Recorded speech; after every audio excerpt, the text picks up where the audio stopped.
Yo, what up? All right. We got another one from MrBallen. Another one from MrBallen. And this is always read the warning label. Always read the warning label. What happened here?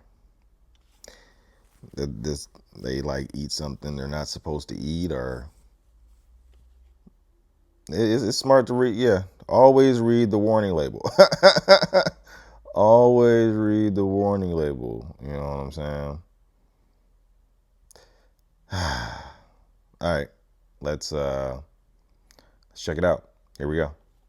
The scary part about today's story is it could happen to anyone. But before we get into today's story, if you're a fan of the strange, dark, and mysterious delivered in story format, then you've come to the right place, because that's all we do, and we upload 3 or 4 times every week. So if that's of interest to you, please gift the like button one of those magic 8 balls that tells the future, but change all of the potential responses to reply hazy, try again. Also, please subscribe to our channel and turn on all notifications so you don't miss any of our weekly uploads. All right, let's get into today's story. It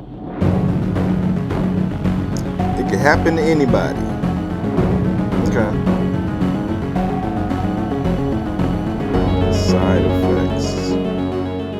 On the night of October 25th, 2009, a fit, healthy 30-year-old man named Alex was at home in San Diego watching TV in bed. At some point, he noticed there was a slight pain in his left Achilles tendon. A tendon is the fibrous connective tissue that connects muscle to bone, and the Achilles tendon is the biggest tendon in your whole body, and it's the one you can feel on the back of your ankle. It connects your calf muscle to your heel. Alex had never had tendon pain before, and so he assumed it must just be tightness from the long walk he had taken that night around his neighborhood. And so after massaging it for a little while, eventually he kind of forgot about it and just kept watching TV until he fell asleep for the night. The next morning when Alex woke up, he immediately recognized that the pain in his left Achilles tendon was 10 times worse. It was blindingly painful. And then his right Achilles tendon was also now starting to hurt. And so he reflexively reached under the covers and tried to massage his sore tendons. But as soon as he touched the backs of his legs, he felt shooting pain in that area, and so he couldn't touch them anymore. And so instead, he swung his legs off the bed and he sat up on the edge of his bed. And then he slowly rocked forward until he transferred his weight onto his feet and tried to stand up.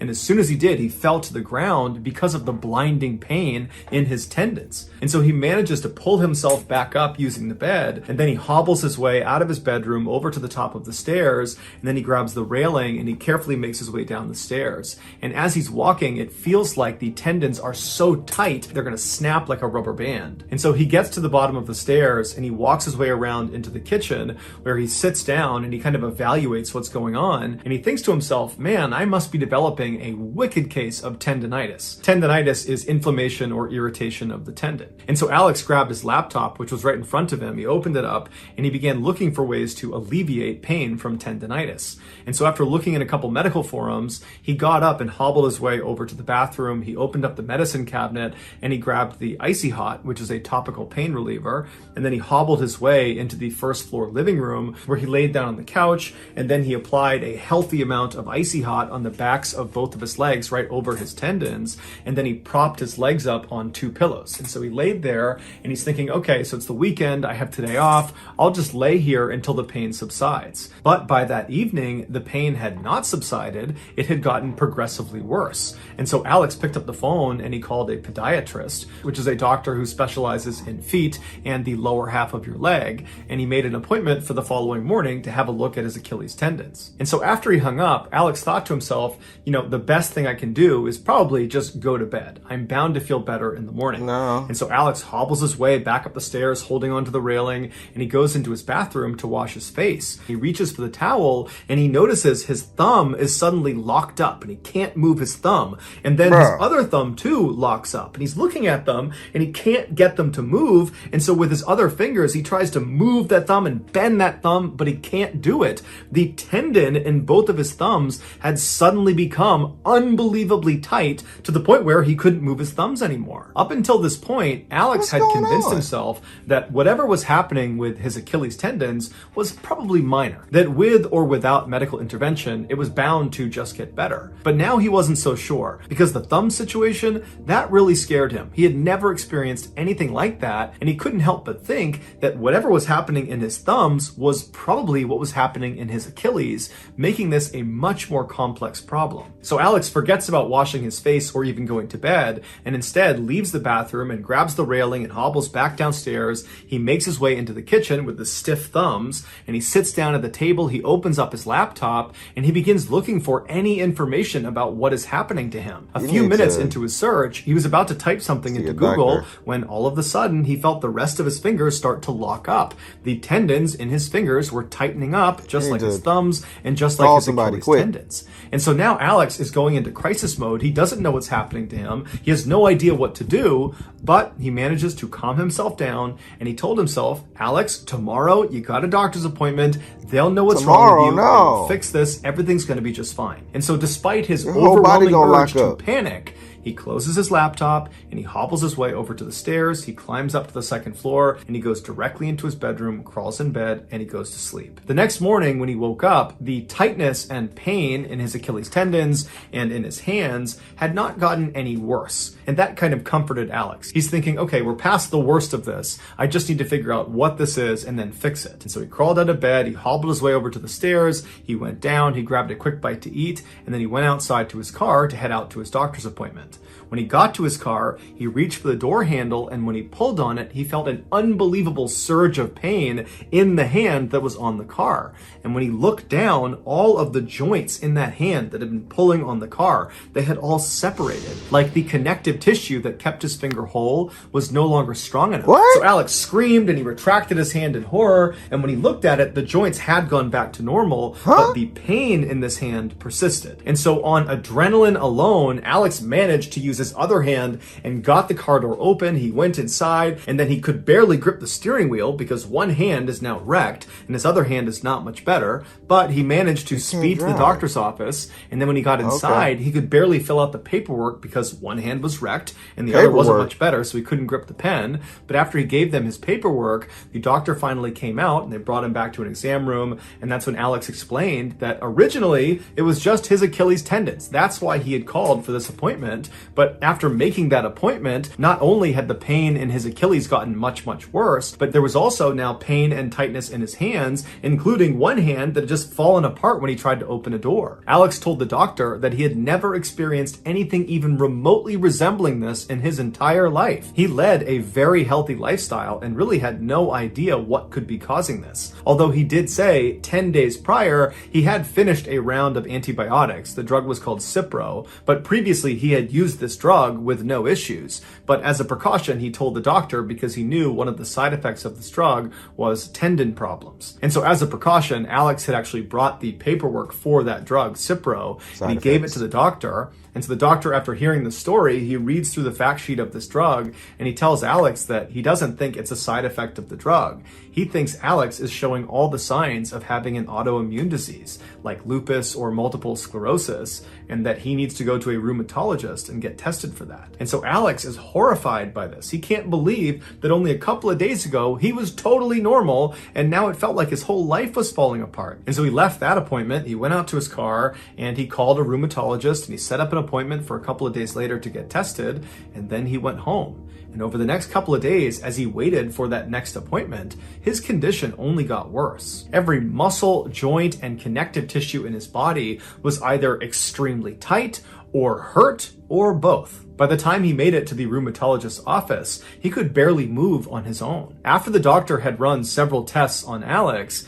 Alex began mentally preparing himself to be told that he had an autoimmune disease. He believed at this point that that was the most logical explanation for what was happening to him. But when the test results came back in, to Alex's shock, he was negative across the board. He did not have an autoimmune disease. And so Alex hobbled out of the office, he got out to his car, he sat down, and he was in pain and at a loss. He had no idea what was happening to his body, and it seemed like none of the experts knew either. And so when Alex got back to his house, he made his way into the kitchen and he sat down to do some more research, but he felt like he was at a loss there too. He didn't even know what to research. He had searched for every possible combination of pain, tightness in your Achilles, pain, tightness in your hands and your fingers, and nothing was lining up with his experience. And so he thought to himself, even though that podiatrist ruled out the antibiotic he had taken a cycle of before he started feeling the way he was feeling, even though he ruled that out, I might as well do some more research on it because it's the one thing I can point to that was newly introduced to my life before I had all these things happen to me. And so he opened up his laptop and he typed in Cipro side effects. And what he discovered horrified him. Cipro is part of a class of antibiotics called fluoroquinolones, and while it is a very effective antibiotic, it comes with extremely severe side effects. And enough people who have taken a fluoroquinolone have suffered from these side effects that there's actually a term given to them. They are said to have been floxed. And as Alex discovered in his research, there are many online communities for these floxed individuals, many of which used to be healthy and fit, but after taking these drugs, they became bedridden or had to transition to a wheelchair. This is due to one of the nastiest side effects of this class of drug: ruptured tendons. As a reminder, a tendon connects muscle to bone. And so if you were to say a tendon has ruptured, what you're actually saying is the muscle has torn off of the bone. And apparently this is unbelievably painful and almost always requires surgery to fix. And in many of these floxing cases, the fluoroquinolone drugs cause these people's tendons to start dramatically tightening until they just start rupturing. And there's nothing they can do to stop it unless they stop moving, hence becoming bedridden and transitioning to wheelchairs. Damn. When Alex read all these horrible testimonials of people who had been floxed, he realized their experience mimicked his own. He was floxed. But once he knew what he was up against, he began looking for a timeline. How long would he have these symptoms for? And what he saw was most people experience these awful symptoms for about 3 months and then they fade away. So for 3 months, Alex suffered, but he stayed positive. He was certain he was going to get better. But 3 months came and went, and he didn't get better. In fact, he got worse. All of his tendons continued to tighten, and some of them ruptured, and he had to quit his job and had to move in with his parents. But he stayed positive. He went back online, and he began reading about more severe floxing cases, and he saw those people typically saw a big turnaround at the 3-year mark. And while that was overwhelming and awful and disheartening, he at least had something to look at as the light at the end of the tunnel. And so for 3 more years, he waited and waited in pain. He eventually became completely bedridden and completely dependent on his parents.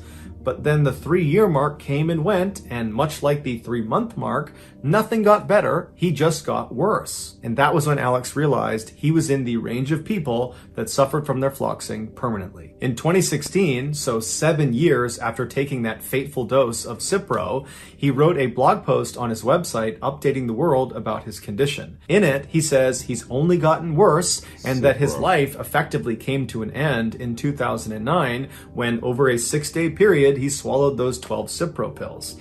And so now all he looks forward to is his death. So that's going to do it, guys. If you found the secret in today's video, let us know in the comments section what it is and where you found it. So give us the timestamp. And if you're the first to do that, we'll pin you at the top of the comments section. If you got something. Man. Cipro. Read the warning labels. Man, but I mean, it didn't say like it didn't give you like on the warning labels, it doesn't give you like the extreme. It didn't say you could be bedridden and the effects can last your whole life from taking 12 pills. Did it say that in the warning label? I mean, shit, I think it just said you have your tendons will be sore. Oh my God. Man.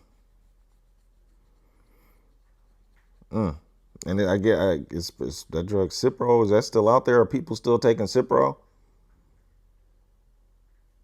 Does it? I mean, shit. That has to be like off the shelves or off. There's an antibiotic. People don't need to be taking that. If that's what it does, it probably doesn't do that to everybody. You know what I'm saying? A lot of people, some people probably don't have side effects. But I mean, shit, it seems like a lot of people do. Oh man, that was sad. That was sad. Mm. I guess there was nothing he can do. There was no reversing it. There's nothing you can take to, um, you know what I'm saying, to help calm the symptoms. There was nothing he can do. As soon as he took the pills, it was a wrap. There was no reversing it, no slowing it down. He didn't know. I mean, the warning label is one thing, but I mean, shit. Oh, man. Mm-mm. Yeah, I think, yeah, that would probably be smart to read everything.